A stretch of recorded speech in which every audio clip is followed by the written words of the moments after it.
Hello and welcome back to channel. It's Maverick here today with another episode of Ya Boy Kongming. I am rapidly catching up to the latest episode. I believe it's currently on episode 8 right now, so we are in prime position here, right? So, the second half of this anime, in the first half, we've basically established, how Eiko's singing is, and the plans for the future. Well, I guess not necessarily the plans for the future. We're still waiting for Kongming to tell us about that, but at least the goal for the future, right? Our end goal, our objective that has been laid out. We've also got some people working. We're starting to build up our crew, even though they haven't really been formally introduced yet. And of course, in the last episode, we got Mr. Kabetaijin. So I'm excited to see more musical stuff being done from here on out. I think we're probably near the end of the recruitment process, maybe. Though I guess they are still missing somebody who can actually produce their music or whatnot. But that might just be Kongming himself, right? So with that in mind, let's just get right into the episode. All right, let's begin in 3, 2, 1, play.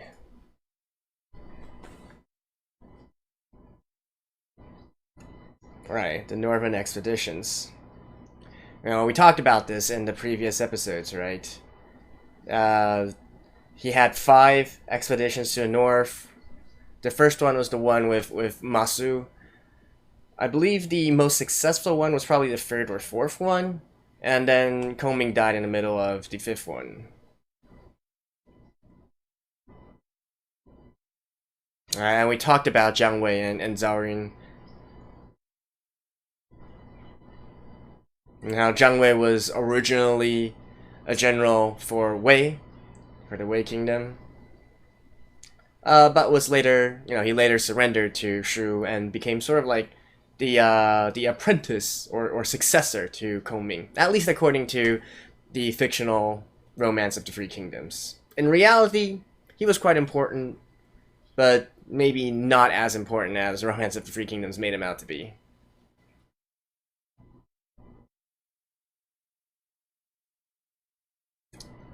Hey ho. Is that how military tactics is pronounced in Japanese? Hey ho? Hey. Okay, that's actually kind of funny. I can see it. Hey, I see. Bingfa.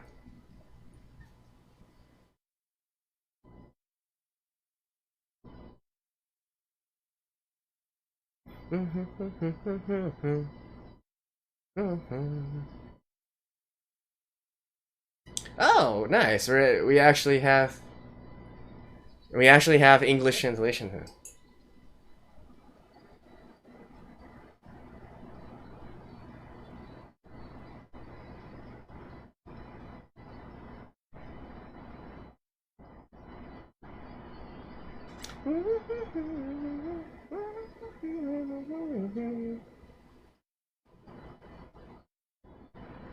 Chang chang. Bam bam.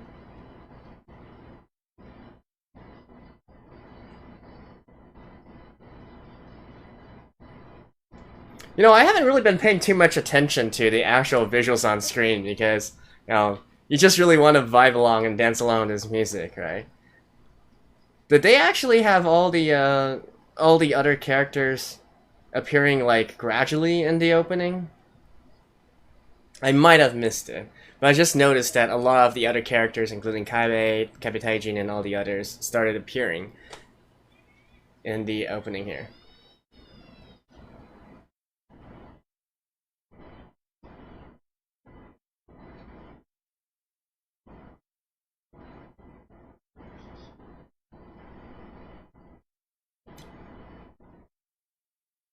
No.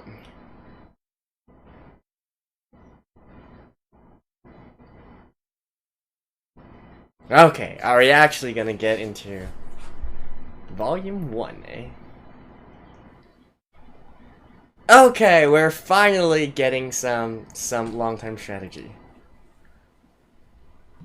そうだよ.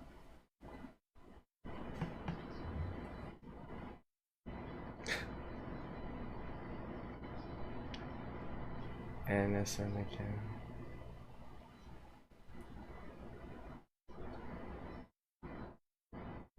Mm.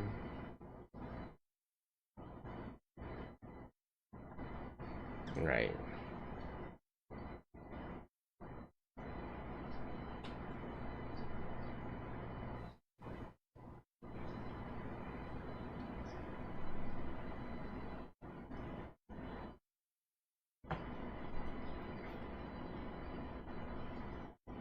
Iceboard. A rock band. And a girls band. Okay, I'm interested in that. Honestly, the Japanese rock scene is just so good.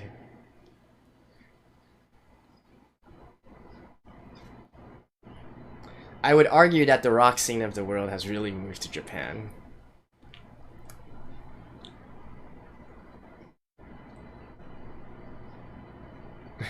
I've already peaked. Dang, look at Kongming going through all these graphs and whatnot.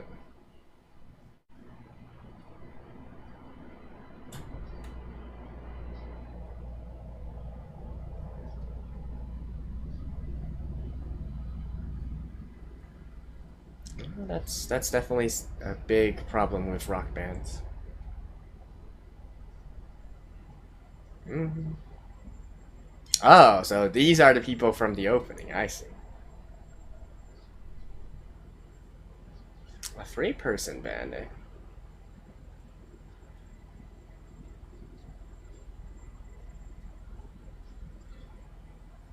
Well, so they're already signed under a major label.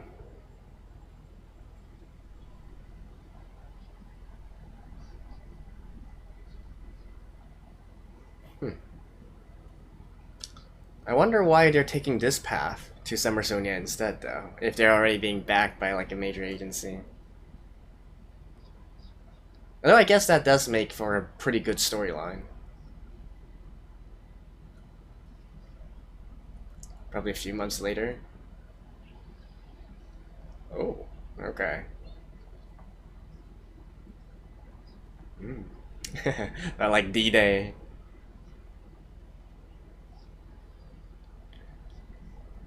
What is with Kabe?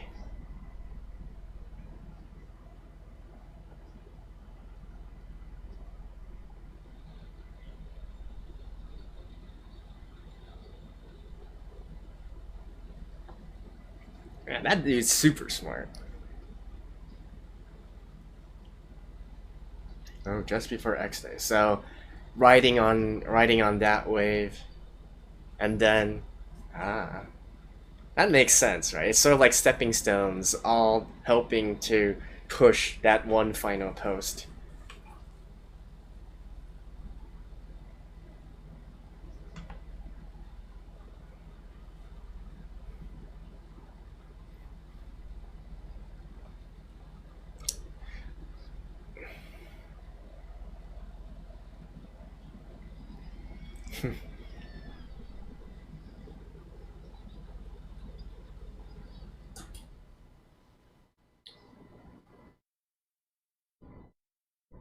Oh, they're going to do it in 2 weeks? Holy shit.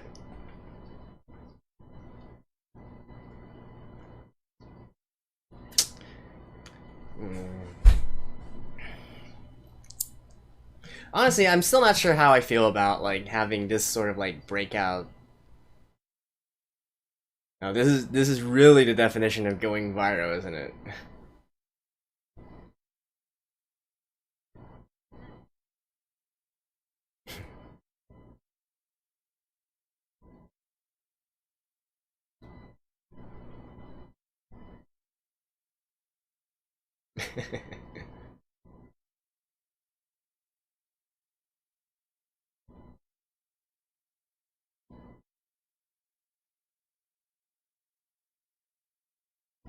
But we still haven't like really gotten to like the meat of it.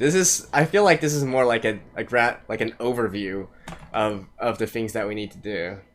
Sorry, not even what they need to do, like just an overview of the situation. There's still no action plan here.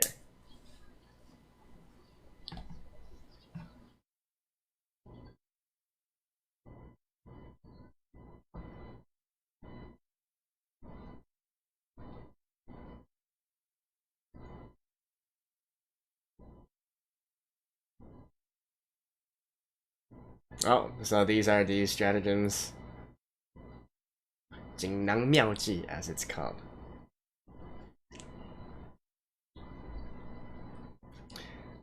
So of course, this is a big thing with Kongming. Like when you find yourself in a situation, he sees ahead. He knows the future. So whenever she gets herself into like a situation or whatnot, he just needs to open it, and then inside will be a strategy laid out by Kongming.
Inca no Pumpy.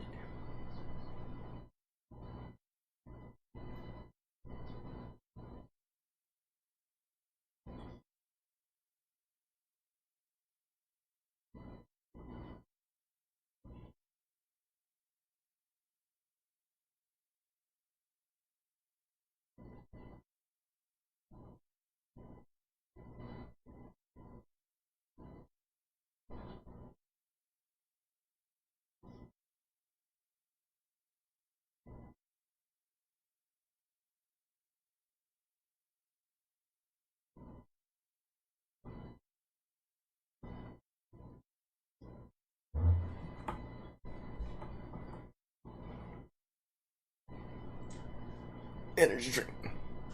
Let's go. No, excuse me.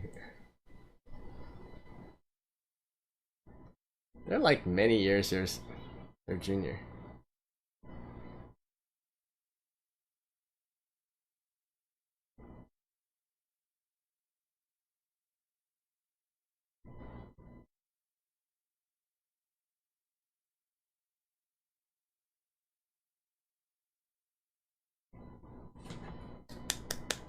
Well, at least it worked.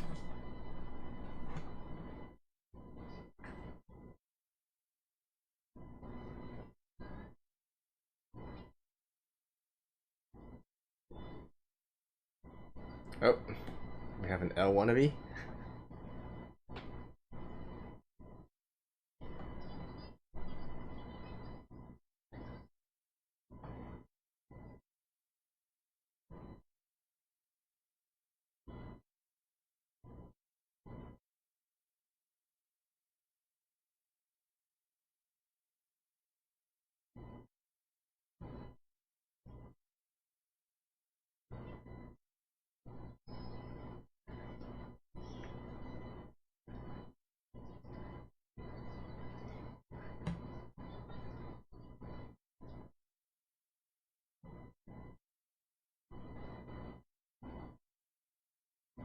Sure.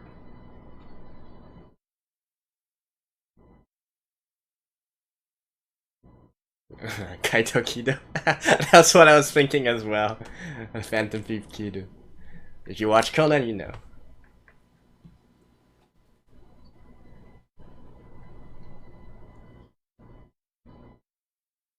On the streets. In the club.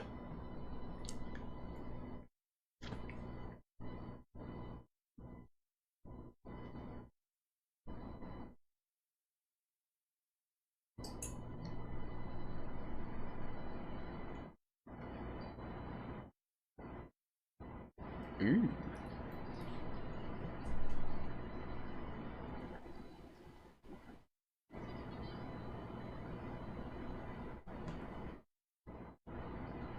Expensive. But even 10 million, that's like super expensive though.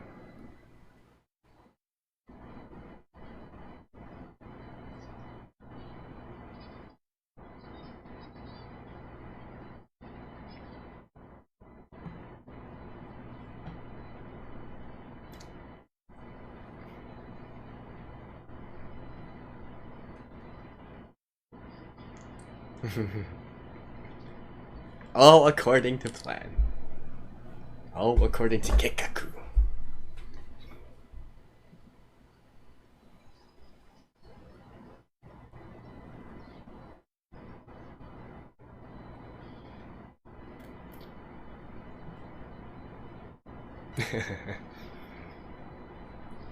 Yeah, but seriously, 10 million, that's a lot of money. I've did recording sessions before, not for myself, but, you know, in order to record commercials, CMs, and whatnot.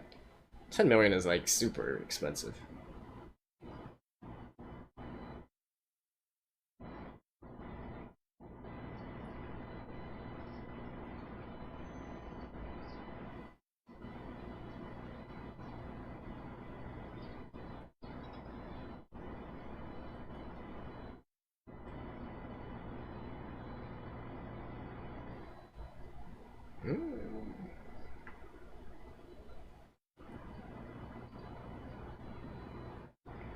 Are we gonna get some?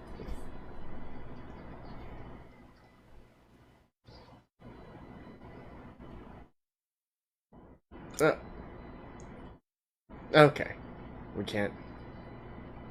You can't hear it.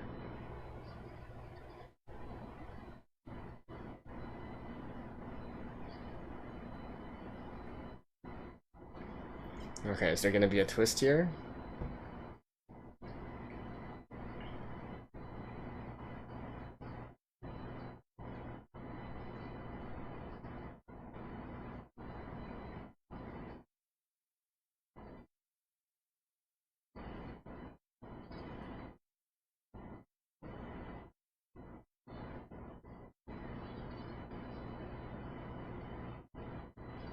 Oh, and here's the twist.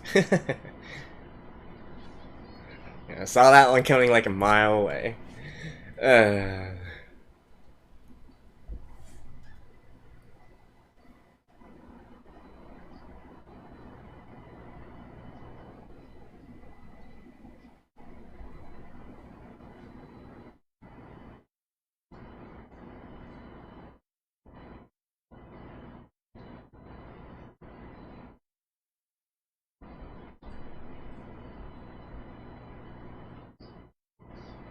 Yeah, you can't babysit her, right? She's gotta do her own thing, so.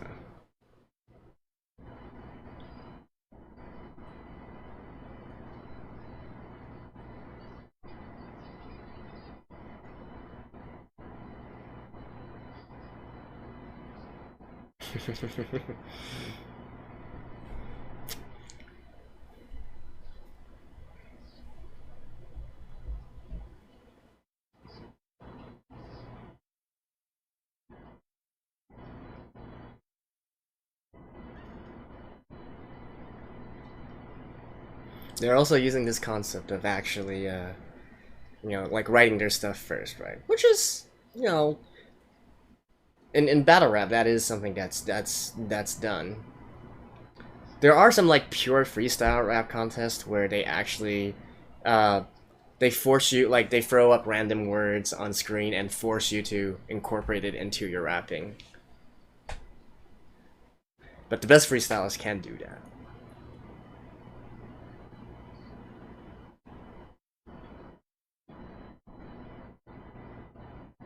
Number two.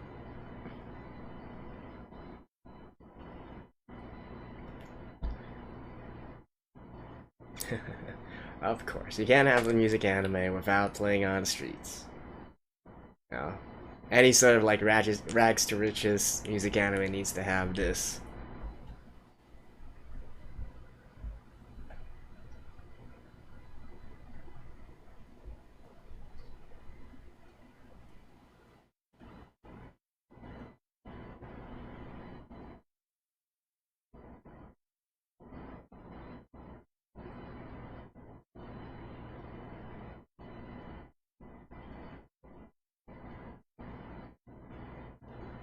I like her style.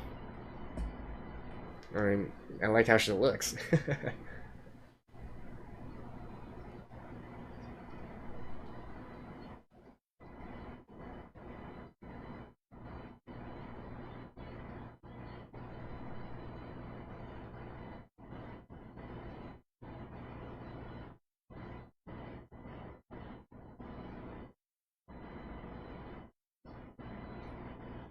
Just say, I'm gonna team up!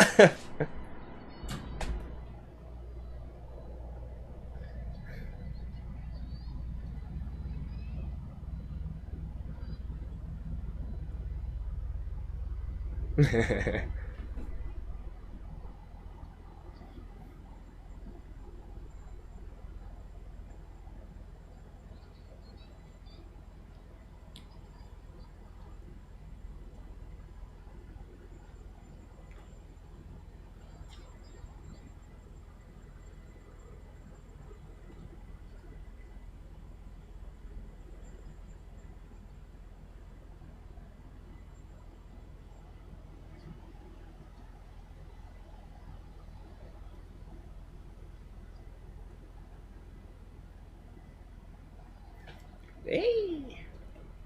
Now this is a development I like.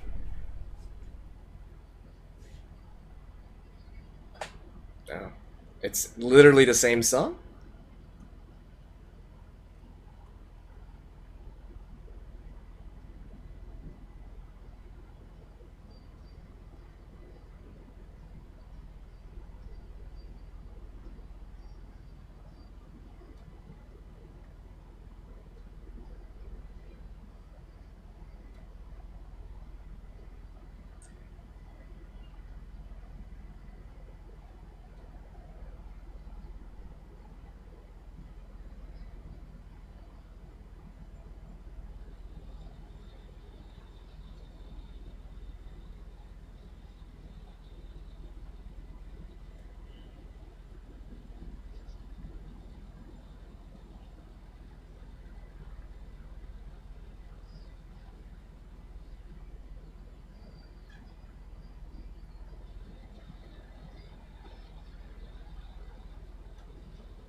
Listening to like Japanese singing like in broken English, it always gets me.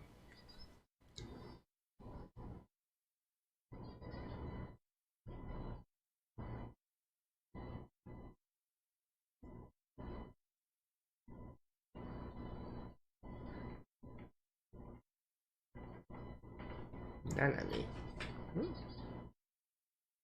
Already calling her by like a nickname.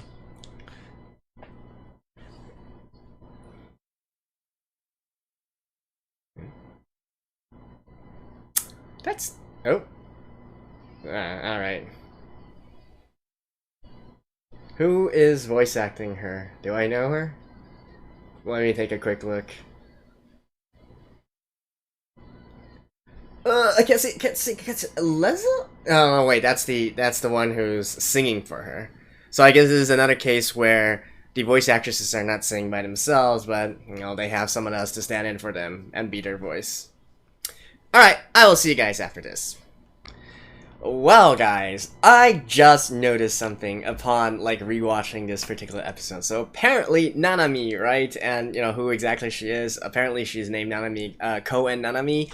And that is the same vocalist as that, same name as that vocalist of Azalea that they mentioned in the beginning of this episode, right? Supposedly, they're largest rivals, and especially if you look at the opening as well, we can clearly see that they are meant to be, like, the antagonists to our group here, to Eiko and Kongming. So I guess that's why they made a big deal out of this sort of like this fated enemies, sworn friends and enemies like kind of thing here. So they're now like both, they're like the frenemy sort of situation here, right?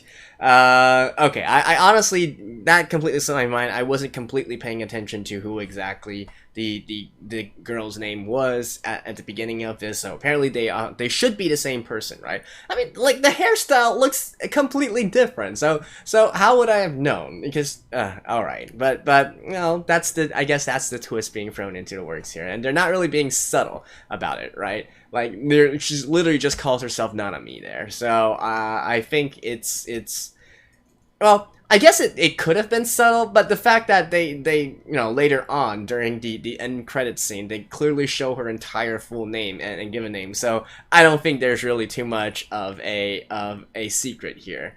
So Yeah, I guess that's just something we're gonna have to see play out in the future.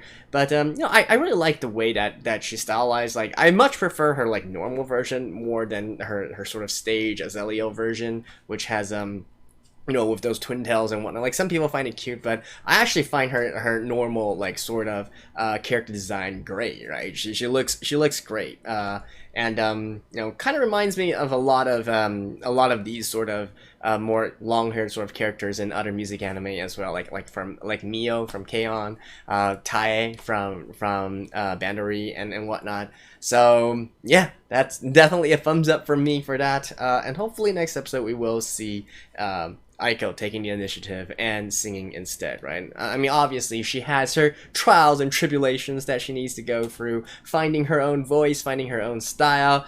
Really, you can see it coming a mile away, right? Typically, these music anime, they never go completely as planned, and there's always some twist in the roads in order to